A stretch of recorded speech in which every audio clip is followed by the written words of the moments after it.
নমস্কাৰ সকলোকে স্বাগত জনাইছোঁ আপোনালোকৰ আপন চেনেল টাইমছ অসম নিউজ লৈ। আজি ভিডিঅ'টো আমাৰ অংগনবাড়ী কৰ্মী, আশা কৰ্মী আৰু ৰন্ধন কৰ্মী বাইদেউসকলৰ খুবেই গুৰুত্বপূৰ্ণ এটা লেটেষ্ট আপডেট ভিডিঅ' হয়। আপোনালোকে জানে যে বিগত যোৱা 7-8 বছৰে কেন্দ্ৰীয় চৰকাৰৰ তৰফৰ পৰা কোনো মাননি বা পাৰিতোষিক বৃদ্ধি কৰা পৰিলক্ষিত নহ'ল। আৰু যোৱা 1 ডিচেম্বৰ তাৰিখে যি অংগনবাড়ী কৰ্মী, আশা কৰ্মী আৰু মিড ডে মিল যি ৱৰ্কাৰ আছে, এক কথাত CITৰ সহযোগত অৰ্থাৎ চেণ্ট্ৰেল ইণ্ডিয়ান ট্ৰেড ইউনিয়নৰ সহযোগত যি ধাৰাবাহিক ষ্ট্ৰাইক হ'ল আৰু সেই আন্দোলনৰ পিছতে কেন্দ্ৰীয় চৰকাৰৰ মন্ত্ৰীসকলৰ গা লৰিল আৰু কেন্দ্ৰীয় চৰকাৰৰ মন্ত্ৰীসকলে কি আশ্বাস প্ৰদান কৰিলে সেই বিষয়ে ভিডিঅ'টো আলোচনা কৰিম। আৰু ইতিমধ্যে দাবী লৈ দেশব্যাপী যি আন্দোলন আৰু এই দেশব্যাপী আন্দোলনত আশা অংগনবাড়ী মধ্যাহ্ন বজাৰ কৰ্মীসকলৰ কেইবাটাও ডাঙৰ দাবী লৈ বিভিন্ন ৰাজ্যত অনিৰ্দিষ্টকালীন আন্দোলন চলাইছিল। আৰু তেওঁলোকৰ মুখ্য দাবী আছিল চাকৰি নিয়মিতকৰণ আৰু মিনিমাম ৱেজ অনুযায়ী তেওঁলোকৰ পাৰিতোষিক বা ভাত্তা বৃদ্ধি কৰিব লাগে। ESI আৰু PFৰ সুবিধাও দিব লাগে আৰু কাৰ্য ঘণ্টা 4 ঘণ্টা পৰিৱৰ্তে 6 ঘণ্টা কৰিব লাগে। আৰু এই কথা সন্থাৰ তৰফৰ পৰা স্পষ্টীকৰণ দিয়াৰ পিছতে স্কিম ৱৰ্কাৰৰ যি টেগ আছে সেয়া বন্ধ কৰাৰ কথা উল্লেখ কৰিছে আৰু ধাৰাবাহিক আন্দোলনত তীব্ৰ হয়। আৰু যোৱা সোমবাৰৰ পৰা কৰ্ণাটকা, বেংগালুৰু, হাবলি আৰু বাংগালকট, বেলাগাভি এইবোৰ অঞ্চল আৰু উত্তৰ ভাৰতৰ কেইবাটাও ৰাজ্য বহু আশা অংগনবাড়ী ৱৰ্কাৰ ৰাতি দিনে ধৰ্ণাত বহে আৰু ধাৰাবাহিক বিক্ষোভ আৰু খোলা আকাশৰ তলত ৰাতি কটোৱা দৃশ্য দেশজুৰি মনোযোগ আনে। ইতিমধ্যে আপোনালোকে জানে যে বিভিন্ন ফেচবুকত এটা চৰ্চা হৈছে এইবাৰ যে অংগনবাড়ী বা আশা কৰ্মী, ৰন্ধন কৰ্মীৰ যি পাৰিতোষিক সেয়া বৃদ্ধিক লৈ এইবাৰ দেশজুৰি তীব্ৰতাৰে চৰ্চা হৈছে। ফেচবুক আদিকে যদি আপোনালোকে অপেন কৰি চায় তেন্তে যি ইণ্টাৰনেশ্যনেল বা চেণ্ট্ৰেল লেভেল ক'ব লাগিব যে ৰাষ্ট্ৰীয় যি মৰ্যাদা দিব লাগে এই অংগনবাড়ী কৰ্মীকে, এনেকুৱা দাবী উত্থাপন হৈছে বা আশা কৰ্মী বা ৰন্ধন কৰ্মীক। আৰু তেওঁলোকে যে শ্ৰমিক তাৰ উপযুক্ত মজুৰি দিব লাগে এই কথা উল্লেখ কৰি বিভিন্ন news channel, the Times of India আদিকে ধৰি বিভিন্ন আগশাৰী নিউজ চেনেলে এইখিনি প্ৰকাশ কৰিছে। আৰু ইয়াৰ নিশ্চয় আপোনালোকে দেখা পাইছে কেন্দ্ৰীয় মন্ত্ৰীৰ হোৱাত নেতাসকলক দিল্লীলৈ আহ্বান। আৰু কেন্দ্ৰীয় মন্ত্ৰীৰ সহযোগত দিল্লীলৈ আহ্বান কৰা হৈছিল এই আন্দোলনৰ পিছতে। আৰু union minister HD Kumaraswamy, Prahlad Joshi এওঁলোকৰ আন্দোলনকাৰী নেতাসকলৰ ফোন বা ভিডিঅ' কলত অনুৰোধ কৰে ষ্ট্ৰাইক ছাছপেণ্ড কৰক, অৰ্থাৎ ষ্ট্ৰাইক বন্ধ কৰক। দিল্লীত বৈঠকৰ সকলো দাবী বিবেচনা কৰা হ'ব আৰু যি তেওঁলোকৰ মূল দাবী আছিল সেয়া বিবেচনাধীন হৈ আছে আৰু বিবেচনা কৰা হ'ব। সোনকালে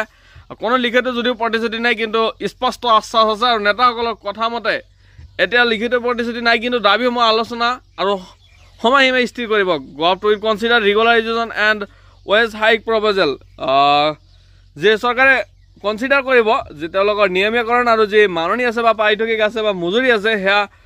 একচেপ্ট কৰিব লাগে বা ন্যূনতম এটা মজুৰি ব্যৱস্থা কৰিব লাগে। আৰু আন্দোলন স্থগিত ৰাখে প্ৰতিনিধি দলে। আৰু ইতিমধ্যে এটা স্পষ্টীকৰণ হৈ পৰিছে যে আন্দোলন স্থগিত ৰখা হৈছে, যিহেতু আপোনালোকে আগৰ পৰা জানিছিলে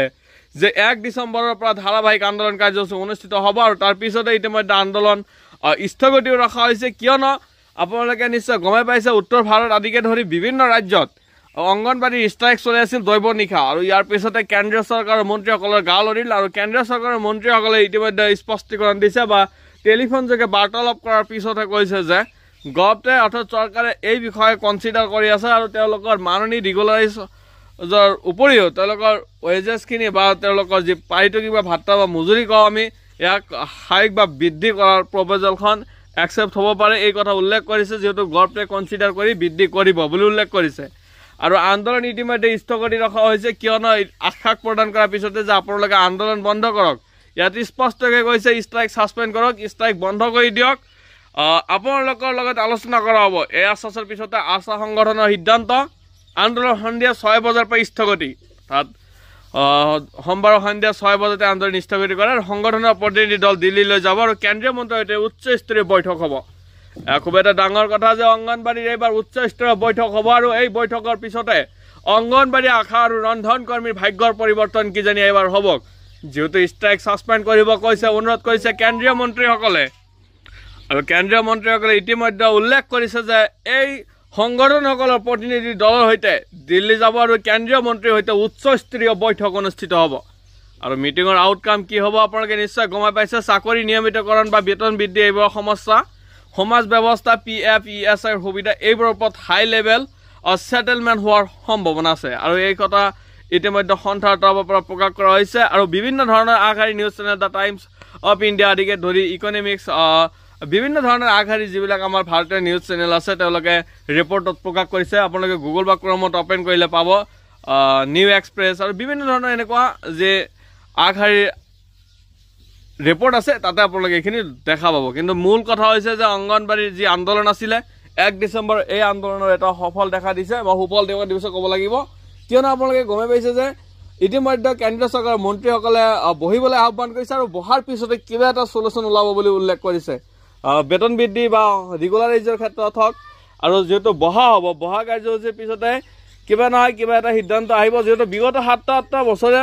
অংগনবাড়ী কৰ্মী আয়োগৰ মাননী বা পাৰিতোষিক বা আশা কৰ্মী ৰন্ধন কৰ্মীৰ মাননী বা পাৰিতোষিক বৃদ্ধি হোৱা নাই সেই গতিকে এই বুলি কিজানি 2026 চনৰ যে বাজেট হ'ব সেই বাজেটৰ আগতে কিজানি এটা নতুন এটা সিদ্ধান্ত গ্ৰহণ কৰিব বৈঠকৰ পিছতে কিবা চূড়ান্ত এটা সিদ্ধান্ত গ্ৰহণ কৰিব আৰু কিমানখিনি মাননী হয় আগন্তুক সময়ত আপোনালোকক জনাম যেহেতু ইতিমধ্যে ষ্ট্ৰাইক বন্ধ কৰাৰ অনুৰোধ কৰিছে চৰকাৰে আৰু ষ্ট্ৰাইক বন্ধ কৰা হৈছে